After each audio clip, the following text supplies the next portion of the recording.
Hi, this is Maura from Get Kids to Behave, and I have a lot of tools in my tool belt for how I create transformational growth in kids and their behavior.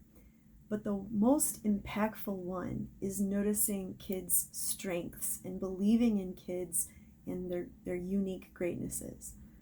Some of you may think that you're believing in kids because you try to point out positives, but let's take a look at what's missing in these examples. All right, pretend your kid is, you walk into your kid's room and you see that they've taken all of the DVDs out of the cases of yours and they're using them as rooftops for their block towers that they're creating. And so you know to, try to say something positive, but it goes a little something like this. Well, that's very creative of you, but I don't want you to touch my DVDs. You could scratch them. Next example, you hear a crash and you come running into your closet and you see that your kid has pulled down a bag from a higher shelf and is looking at what's inside, and you don't want the kid to look at the stuff inside because it's breakable. So again, you say something like, "Hey, I know you're really curious, but I don't want you to touch that bag." Next example, you're outside and you really need a break from your kid, but your kid is shoving handfuls of dandelions in your face constantly. And so you say something like, "That's very nice of you, but mommy needs a break," something like that. Notice the nuances there in tone of voice, body language, etc. If in your heart you're feeling annoyed, even though you're trying to hide it, you think that doesn't come across to your kids? The most important time to believe in your kids' greatness is when it's opposite of how you feel. But faking it doesn't work. Are we only going to be present to how amazing our kids are when it's easy to do so? I was actually inspired to make this video because I was reading in the Bible this morning about how it's easy to love those who love us. It's easy to do good to those who do good to you. That's easy, and anyone can do that. It's a natural response. But when people are difficult to love, that natural affection is not there. It takes conscious effort, an act of will on our part to intentionally love them, believe the best about them, and act in their best interest. What's in a kid's best interest is for their parent to believe in them, not only when it's easy to do so. It's the most impactful when it's the hardest to do. But if you think about it, if you don't believe in your kids at their worst, who will? Their teacher, their coach? Who does your kid have in their corner if it's not you? The most empowering thing you can do for your kid is to be an intentional, unwavering stand for your kid's greatness. This author of this book, Eric Larson, the subtitle I love, "Supporting Kids to Not Only Overcome Adversity, but to Thrive." He brings up that when we run out of creative ideas and we feel like we're just ready to give up on kids, he recommends a practice that was used in African villages, where when the family or the community was almost about to give up on the child, the elders would get together to talk because they felt that they had forgotten how good the kid really was. When they remembered all the good sides of a child, they found new energy to help them reconnect with the kid. When they'd meet with the kid, they would tell the kid all the good things they saw in him or her. So when it's difficult and you're annoyed and stressed, build the muscle to focus on what's good. Generate it so that it's actually authentic in that moment. Get present to what's good each time. Re-presence yourself to what's good about your kids to the point where you get chills, the hairs on your arms stand up, because you're that intentional to bring up the authentic appreciation of what's good about your kid. You're blown away and dynamic in that moment, almost like jaw-dropping, like wow, as you point out the good in kids. Because parents are the number one contributor in constructing a kid's identity. If you notice and celebrate what you want to see, it will grow. Be careful about your blind spots of indirectly reinforcing negative identity. Because if deep down you're feeling negative toward your kid, you better believe that comes across to your kid, no matter how you try to mask it. If you can't stand your kid even for a moment, you don't think that comes across? It does. What's in your heart will come out. If it's a tone of voice, body language, even a sigh, that comes across.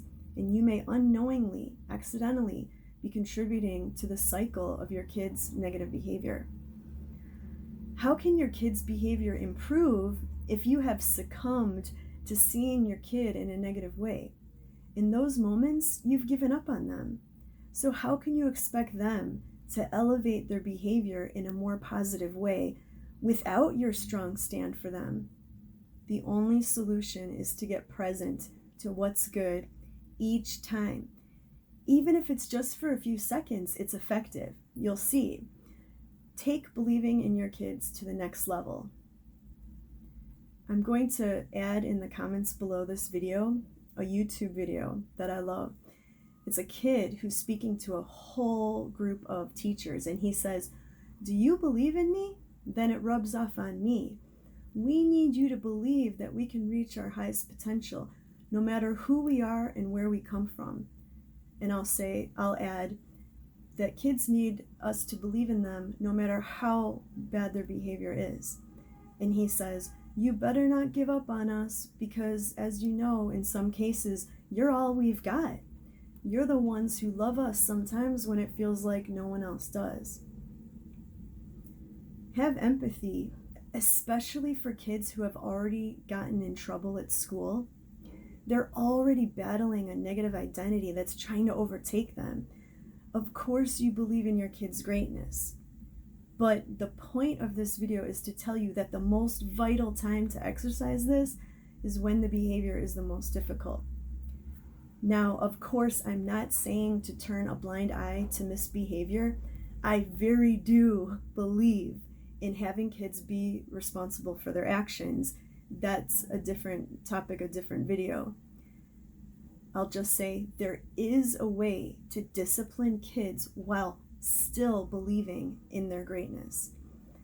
And I've gotten so good at this, well, after working with kids for over 20 years, I actually love doing this because I know how magical it is. Let's go through those same examples and I'll model for you how it looks to deal with a kid's kind of misbehavior while having that firm stand to represent yourself to what's good, even when you're feeling annoyed. All right, you walk into your kid's room and they've taken out all your DVDs and used them as the ceiling for their block towers when you wish that they hadn't touched them, okay? So you walk into the room and of course, you're human. You're feeling annoyed, irritated, but you intentionally focus on what's good. Wow, let me see what you're doing here. How creative is this? So you put roofs on top of your block towers. Is that what you did?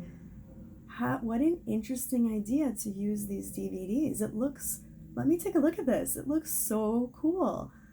And how did you even know I had DVDs in that case under my bed? Oh, you saw me one day put a DVD there and put it there? How observant of you. How resourceful of you to know that would make good rooftops. I don't know if you know this, but if these DVDs get scratched, then we can't watch the movies. So actually, let me show you how to carefully put them back in the protective cases.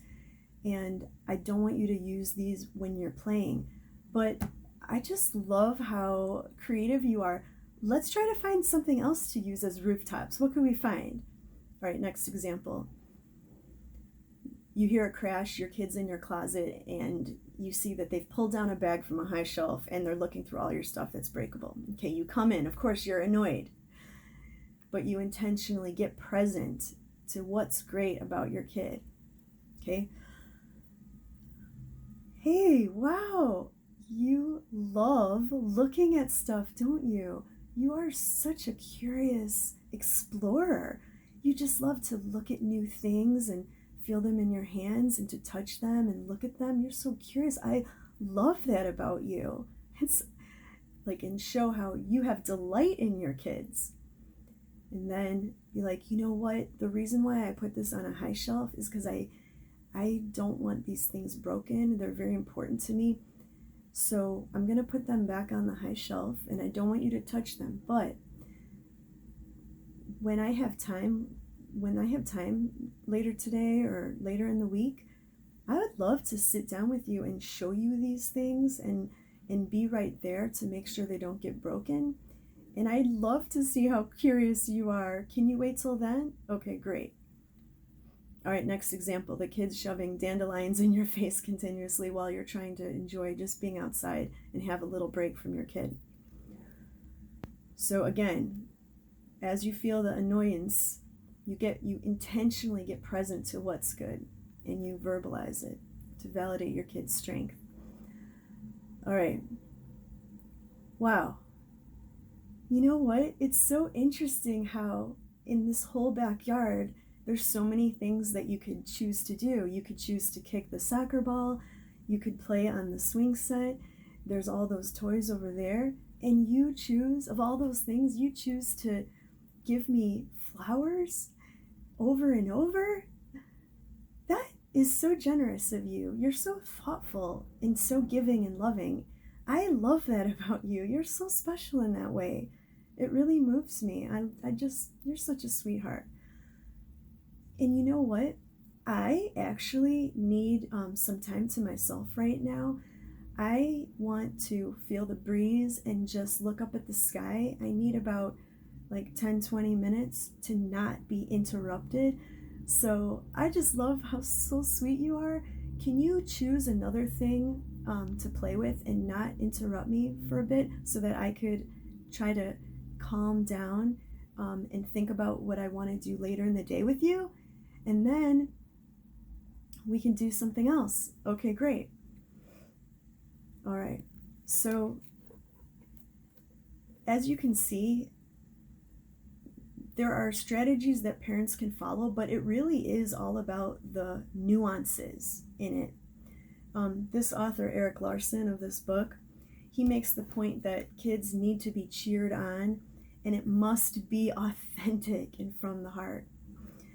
When negative behaviors arise, try not in those moments to abandon believing in kids' greatness. Continuing to believe in kids during setbacks or when you're the most annoyed anchors in a positive identity and belief in themselves. As you believe in your kids, that will eventually be how they believe in themselves.